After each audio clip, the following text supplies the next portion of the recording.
Le monde a fini par reconnaître qu'une riche biodiversité et des écosystèmes en bonne santé sont essentiels au bien-être à long terme de l'humanité. Nous sommes profondément dépendants de l'écosphère et en retour, son avenir repose sur notre volonté de prendre soin de ce réseau profondément complexe, souvent fragile et pourtant résilient de formes de vie interdépendantes. C'est pourquoi il est urgent que nous nous efforcions de tous mieux comprendre les impacts cumulés des activités humaines, afin de pouvoir protéger plus efficacement les habitats naturels et aider notre planète à se régénérer. Tant qu'un problème n'est pas identifié et largement accepté comme réel, il ne peut y avoir d'action soutenue et concertée pour le résoudre.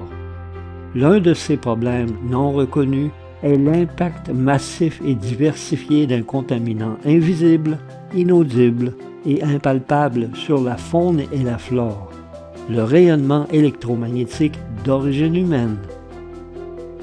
Tout comme l'amiante, le plomb et un certain nombre d'autres choses étaient autrefois considérées comme des substances inoffensives essentielles au progrès de la civilisation, les ondes radioélectriques utilisées dans les communications sans fil sont de plus en plus reconnues par une communauté scientifique alerte comme pouvant avoir un impact sur tous les systèmes vivants. Certaines espèces sont plus touchées que d'autres, comme les oiseaux, qui utilisent leur perception du champ magnétique terrestre pour s'orienter dans leur migration, ou les abeilles butineuses qui en font autant pour retrouver le chemin de la ruche.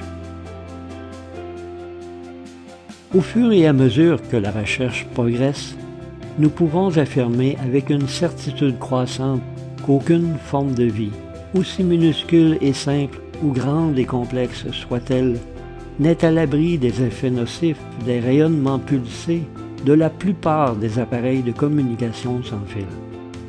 Il s'agit d'un polluant omniprésent. La Conférence des Nations Unies sur la biodiversité, COP 15, se déroulant à Montréal du 7 au 19 décembre, est une occasion unique d'alerter les participants et nos concitoyens sur cet angle mort dans notre compréhension d'un cofacteur clé de la perte de biodiversité. La plupart des gens sont devenus indifférents aux impacts généralisés et souvent inévitables des rayonnements radiofréquences. En raison de la commodité de la technologie sans fil, ils sont enclins à ne pas prêter attention à ces nombreuses conséquences potentiellement dangereuses pour toutes les formes de vie. Les preuves scientifiques sont suffisamment claires pour affirmer que la COP 15 devrait aborder cette question dans son texte final qui sera publié en juin 2023. Nous avons besoin que l'industrie mette en œuvre des technologies filaires, que les régulateurs du monde entier comblent les lacunes réglementaires actuelles et que nous choisissions tous des technologies moins nocives. Fermer les yeux sur ce facteur clé du déclin de la biodiversité n'est plus une option. Prenez le temps d'examiner les preuves et les solutions proposées à l'adresse web apparaissante à l'écran. Ensemble, nous pouvons contribuer à endiguer la vague croissante de pollution électromagnétique et ainsi mieux protéger toute vie sur Terre.